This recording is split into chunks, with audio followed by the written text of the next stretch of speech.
হাজার ব্যস্ততা, হাজার ক্লান্তি কিংবা অলসতার মাঝেও যদি একবার প্রকৃতির দিকে তাকানো যায় তাহলে মনটা সত্যিই শান্ত হয়ে যায়। আজকে আমার সকালটা ছিল ঠিক তেমনই।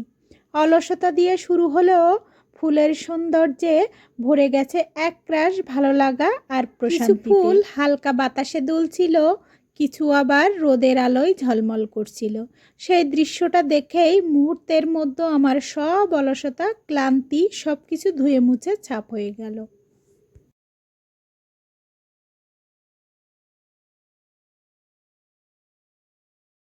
হ্যালো এভরিওয়ান, নিঝুম সন্ধ্যায় আপনাদের সবাইকে স্বাগতম। কাছে এবং দূরের যেখান থেকে আমার এই ভিডিওটা দেখছেন, আশা করি সবাই সুস্থ আছেন, ভালো আছেন। আমরাও ভালো আছি। আজকের সকালটা যেন একটু অন্যরকম ছিল। ঘুম ভাঙার পর থেকেই শরীর জুড়ে এক অদ্ভুত অলসতা কাজ করছিল। মনে হচ্ছিল আজ আর কোনো কাজেই মন বসবে না। চারপাশটা কেমন যেন নিস্তব্ধ, ধীর আর শান্ত লাগছিল। কিন্তু ঠিক তখনই ব্যালকনির দরজাটা খুলতেই যেন পুরো সকালটা ঝলক ঠান্ডা বাতাস এসে মুখে লাগলো। আর চোখ পড়লো আমার ছোট্ট ব্যালকনির ফুল গাছগুলোর দিকে। সত্যি বলতে সেই মুহূর্তটা ভাষায় প্রকাশ করার মতো না। ছোট্ট ছোট্ট টাইম ফুলগুলো একসাথে ফুটে যেন পুরো ব্যালকনিটা রঙিন করে তুলেছিল। মনে হচ্ছিল প্রকৃতি নিজের হাতে খুব যত্ন করে সকালটাকে সাজিয়ে দিয়েছে, শুধুমাত্র আমার মন ভালো করার জন্য। আজকের সকালটা শুরু হয়েছিল একটু অলসতা আর ক্লান্তি নিয়ে, কিন্তু দিনের শুরুতেই ভাবলাম আপনাদের সাথে আমার রুমের সেই ছোট্ট বাস্তবতাটাও শেয়ার করি। কারণ সবসময় শুধু সুন্দর মুহূর্তগুলোই না, জীবনে এলোমেলো দিকগুলো আমাদের প্রতিদিনের গল্পের একটা অংশ। গতকাল রাতে অনেকটা সময় ধরে সেলাই মেশিনে কাজ করেছিলাম। একটার পর একটা জামা কাপড় তৈরি করতে করতে কখন যে রাত গভীর হয়ে গিয়েছিল বুঝতেই পারিনি। চারপাশে কাপড়, সুতা, কাঁচি আর কাজের ছোট্ট ছোট্ট জিনিসপত্র ছড়িয়ে ছিটিয়েছিল পুরো বিছানা জুড়ে। তখন শরীরটা এতটাই ক্লান্ত লাগছিল যে আর ইচ্ছা করেনি সব কিছু গুছিয়ে রাখতে। মনে হচ্ছিল আজ না হয় এলোমেলোই থাকুক। মাঝে মাঝে সত্যি শরীরটা এত ক্লান্ত লাগে সেটা ভাষায় বোঝানো খুব কঠিন। আগে একটা সময় ছিল রাত জেগে ঘন্টার পর ঘন্টা সেলাই মেশিনে কাজ করলেও তেমন ক্লান্ত লাগতো না, বরং কাজের মাঝেই একটা অন্যরকম আনন্দ খুঁজে পেতাম। কিন্তু এখন হয়তো শরীরটা আগের মতো আর সব কিছু সহজভাবে নিতে পারে না। হঠাৎ করে এত রাত জেগে কাজ করায় শরীরটাও যেন একটু ভেঙে পড়েছে। তবুও সকাল হলেই আমার ভেতরে সেই গুছিয়ে রাখার মানুষটা আবার জেগে ওঠে। কারণ আমি কখনোই এলোমেলো পরিবেশ পছন্দ করি না। আমার সবসময় টিপটাপ, পরিষ্কার আর সুন্দরভাবে সব কিছু সাজিয়ে রাখতে ভালো লাগে। তাই ক্লান্ত শরীর নিয়েও ধীরে ধীরে সব জামা কাপড় গুছিয়ে রাখলাম, বিছানা ঠিক করলাম, চারপাশ পরিষ্কার করলাম। বলতে একটা এলোমেলো রুম গুছিয়ে ফেলার পর যে শান্তি পাওয়া যায় সেটা অন্যরকম। মনে হয় যেন শুধু ঘরটাই না, নিজের মনটাও একটু গুছিয়ে গেল। নিজের শরীরের ক্লান্তি, ব্যস্ততা আর হাজার কাজের মাঝেও আমি সবসময় চেষ্টা করি নিজের শারীরিক কন্ডিশন ঠিক রেখে কাজ করতে। কারণ নিজের যত্ন নেওয়াটাও খুব গোছানোর কাজ প্রায় শেষের দিকে। ঠিক তখনই হঠাৎ করে চোখ পড়লো আকাশের দিকে। দেখি ধীরে ধীরে কালো মেঘ জমছে, আবার এই রোদ বৃষ্টির লুকোচুরি খেলাটা যেন এখন প্রতিদিনের সঙ্গী হয়ে গেছে। যেহেতু এখন বর্ষার সময় হঠাৎ বৃষ্টি হওয়াটাই স্বাভাবিক। মাঝে মাঝে তো এমনও হয় ঝকঝকে রোদের মাঝেও টুপটাপ করে বৃষ্টি পড়ে। তখন মনে হলো যদি হঠাৎ করে অনেক বৃষ্টি শুরু হয় তাহলে তো আজ ফুল তুলতে পারবো না।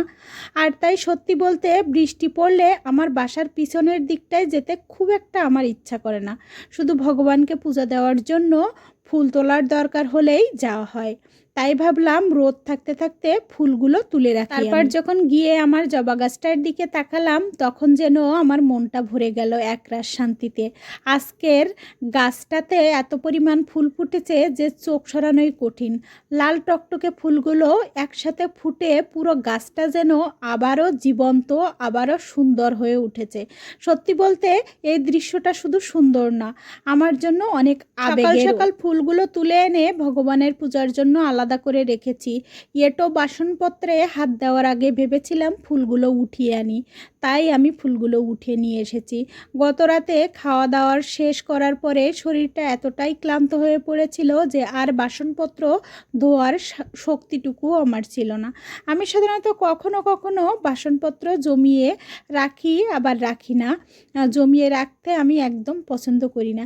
বেশিরভাগ সময়টাই সব কাজ শেষ করেই ঘুমাতে যাই। কিন্তু কিছু কিছু দিন এমন আসে যখন শরীর আর মন দুটোই যেন একসাথে ক্লান্ত হয়ে যায়। তখন মনে হয় আজ আর কোনো কাজ করার শক্তি নেই। গতকালও ঠিক তেমনটাই হয়েছিল আমার সাথে। অনেক রাত পর্যন্ত সেলাই মেশিনে কাজ করার পর, তারপর ঘরের ছোটোখাটো সব কাজ করার পর সব মিলিয়ে শরীরটা একদম ভেঙে গিয়েছিল। তাই ভাবলাম আজ না হয় বাসনপত্রগুলো সকালেই ধুয়ে ফেলব। তো আজ সকালে রান্নাঘরে এসে দেখি রাতের সেই বাসনপত্রগুলো ঠিক যেমন রেখে গিয়েছিলাম তেমনই আছে। তারপর ধীরে ধীরে একটার পর একটা বাসন ধুতে শুরু করলাম। কাজটা হয়তো খুব সাধারণ, প্রতিদিনের রুটিনের একটা অংশ, কিন্তু এই ছোট্ট ছোট্ট কাজগুলোর মাঝেই তো একটা সংসারের পুরো গল্প লুকিয়ে থাকে। আমার মনে হয় এমনটা শুধু আমার সাথেই না, প্রায় সব সংসারের মানুষদের সাথেই হয়। সংসার সামলানো মানুষদের সাথেই এমনটাই হয়ে থাকে। একটানা কাজ করতে করতেই একটা সময় শরীর এমন ক্লান্ত হয়ে পড়ে যে আর কিছুই করতে ইচ্ছা করে না। মনে হয় আজকে আর কোনো কাজ না করলেই ভালো হতো। কিন্তু মজার বিষয় কি জানেন, আমরা হয়তো ভাবি একটু বসে থাকবো, কোনো কাজ করব না, তারপর 5 মিনিট 10 মিনিট চুপচাপ বসে থাকতেই আবার নিজের মন থেকে তাড়া আসে, না কাজগুলো শেষ করে ফেলি, তাহলে শান্তি লাগবে। কারণ সংসারের কাজ কখনো থেমে থাকে না। কোনো কাজ না করলেও রান্না হবে, বাসন জমবে, ঘর এলোমেলো হবে। এই কাজগুলো প্রতিদিনই আমাদের জন্য অপেক্ষা করে থাকে। আর তাই ক্লান্ত শরীর নিয়েও আবার উঠে দাঁড়াতে হয়, নিজের কাজগুলো নিজেকেই শেষ করতে হয়। তবুও জানেন, সব কাজ শেষ করে যখন রান্নাঘরটা পরিষ্কার দেখি, বাসনপত্রগুলো গুছিয়ে রাখা দেখি, তখন মনের ভিতর থেকে একটা আলাদা শান্তি কাজ করে। মনে হয় হ্যাঁ, দিনের ছোট্ট ছোট্ট দায়িত্বগুলো অন্তত সুন্দরভাবে শেষ করতে পেরেছি। এই সাধারণ মুহূর্তগুলোর মাঝেই হয়তো সংসার জীবনের আসল সৌন্দর্য লুকিয়ে আছে। সেই চিন্তা থেকে শরীর যতই ক্লান্ত হোক, যতই অলসতা লাগুক না কেন, সব কাজ গুছিয়ে ফেলি, সব কাজ পরিষ্কার পরিচ্ছন্নভাবে করার চেষ্টা করি। অবশেষে বাসনপত্রগুলো ধুয়ে সুন্দর করে গুছিয়ে রাখার পর মনে হলো আজকে যেন ধীরে ধীরে পুরো সংসারটাই আবার নিজের ছন্দে ফিরে আসছে। এক একটা ছোট্ট ছোট্ট কাজ শেষ করতে করতে অগোছালো পরিবেশটাও যেন ধীরে ধীরে শান্ত আর সুন্দর হয়ে উঠছে। সত্যি বলতে কি জানেন, সংসার কখনো একসাথে গুছিয়ে যায় না।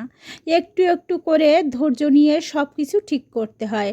সকালে ঘুম থেকে ওঠার পর থেকেই আজকের দিনটা শুরু করেছি ঘর গোছানোর কাজ দিয়ে। প্রথমে বেডরুমটা পরিষ্কার করলাম, তারপর রাতে জমে থাকা বাসনপত্রগুলো ধুয়ে ফেললাম। এই কাজগুলোই আসলে আমার বাড়তি কাজ ছিল, কারণ সাধারণত আমি এই কাজগুলো রাতে শেষ করে ফেলি। শরীরের ক্লান্তির কারণে গতকাল আর হয়ে ওঠেনি, তাই আজকের সকালটা শুরুই হলো সব অসমাপ্ত কাজগুলো গুছিয়ে নেওয়ার মধ্য দিয়ে। তারপরে চলে এলাম আরেকটা রুম পরিষ্কার করতে। আমার কাছে সকালে বিছানা গুছিয়ে ফেলা মানেই দিনের অর্ধেক কাজ শেষ হয়ে যাওয়া। একটা গোছানো বিছানা দেখলেই মনটা কেমন যেন হালকা লাগে। মনে হয় পুরো দিনটাই হয়তো সুন্দরভাবে কাটবে আমার। আজকে আবার একটা সুবিধাও হয়েছে আমার। হ্যাঁ, আমার হাজব্যান্ড আজ খুব সকাল সকাল বের হয়ে গিয়েছেন, তাই রান্নার চাপটাও একটু কম আছে। দেরি করে রান্না করলেও তেমন কোনো সমস্যা হবে না। তখন ভাবলাম আজ না হয় আগে পুরো বাসাটা সুন্দরভাবে গুছিয়ে নিই, সব কাজ শেষ করে শান্তি করে স্নান করব, ভগবানকে পূজা দেব, তারপর ধীরে সুস্থে রান্না বসাবো। সব কাজ শেষ করে অবশেষে স্নান সেরে চলে এলাম ভগবানের পূজা দেওয়ার জন্য। সকাল থেকে একের পর এক সংসারের কাজ করতে করতে কখন যে সময় চলে গিয়েছিল বুঝতেই পারিনি, কিন্তু ভেতর থেকে কোথাও একটা শান্তি ছিল। কারণ সকালে ঘুম থেকে উঠেই আমি ফুলগুলো তুলে রেখেছিলাম, আর এখন মনে হচ্ছে সত্যিই ভালো হয়েছে যে সকালে সেই কাজ কাজটা করে নিয়েছিলাম। এই মুহূর্তে বাইরে হঠাৎ করে ঝড় বৃষ্টি শুরু হয়ে গেছে। আকাশটা একদম কালো মেঘে ঢেকে গেছে।